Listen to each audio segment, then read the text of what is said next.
Dahil kulang pa rin ang mga classroom, may shifting agad sa ilang pampublikong paaralan sa Quezon City ngayong unang araw ng pasukan. Sa Batasan Hills National High School, hinati ang mahigit 18,000 estudyante sa pangumaga at panghapon na klase. Ipinatutupad din ang blended learning kung saan 3 araw ang face-to-face classes, habang 2 araw namang magmo-modules sa bahay kada linggo. Shifting din ang mga klase sa Corazon Aquino Elementary School. May ilang classroom na nilagyan ng divider dahil kulang din ang mga silid-aralan doon.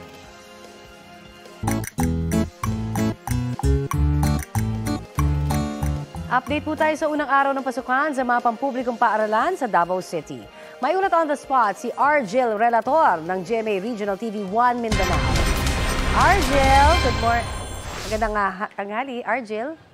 Connie, nasa mahigit 13,000 mag-aaral ng Davao City National High School ang nagbabalik eskwela ngayong araw. Maliban nga sa pagpapatupad ng shifting sa klase, dahil sa dami ng mga estudyante, may ilang klase din na nasa 1:90 ang teacher-students ratio.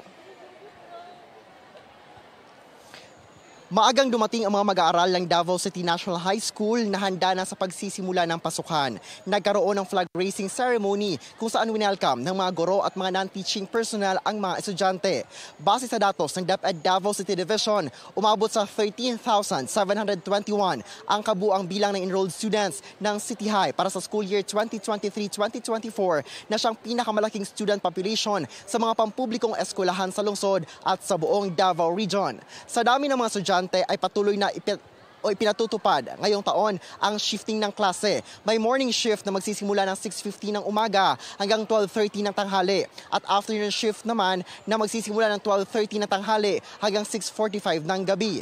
Pinayagan din ngayong araw na makapasok ang mga magulang ng grade 7 students upang ma-guide sila sa kanilang classroom.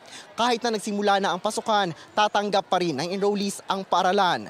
Nasa 1:45 umano ang minimum teacher-students ratio sa lower grade levels. Samantalang ang senior high school na technical vocational livelihood strand nasa 1:80 hanggang 90 students. Bagay na tinututukang resolbahin ngayon ng paaralan.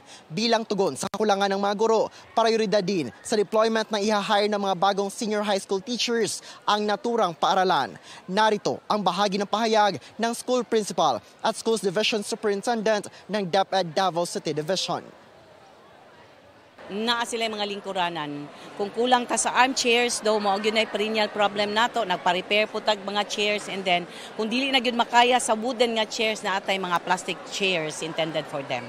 Don't worry because we have more than 190 senior high school teachers na priority gyud nato ning mabutangan diri nga schools. Within 2 weeks ma-hire na nato ni sila.